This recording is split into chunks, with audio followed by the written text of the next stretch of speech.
விக்கிரவாண்டி இடைத்தேர்தலில் மாம்பழ சின்னத்தை கேட்டு தேர்தல் ஆணையத்திற்கு பாமக சார்பில் கடிதமானது எழுதப்பட்டுள்ளது. அதனை அண்மை செய்தியாக பார்க்கிறோம்.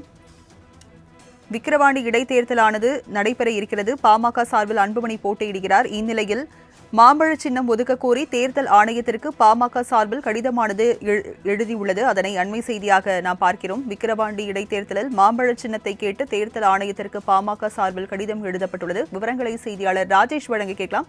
ராஜேஷ், விவரங்களை பதிவு பண்ணுங்க. விக்கிரவாண்டி இடைத்தேர்தல் ஜூலை 10ஆம் தேதி நடைபெற இருக்கிறது. இதில் மும்முனை போட்டி என்பது ஏற்பட்டிருக்கிறது. ஏற்கனவே திமுக, பாமக மற்றும் நாம் தமிழர் ஆகிய கட்சியினர் தங்களுடைய வேட்பாளரை அறிவித்திருக்கிறார்கள். இந்த நிலையில் பாமகவிற்கு என்ன சின்னம் ஒதுக்கப்படும் என்றெல்லாம் கேள்வி எழுந்திருக்கிறது.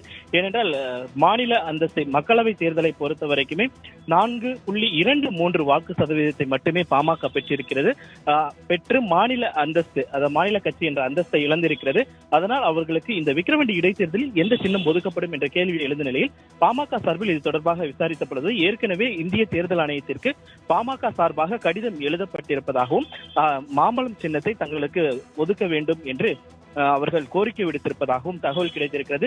மேலும் கட்டாயம் தங்களுக்கு மாம்பழம் சின்னம் தான் இந்த தேர்தலில் ஒதுக்கப்படும் என்று அவர்கள் தெரிவித்திருக்கிறார்கள்.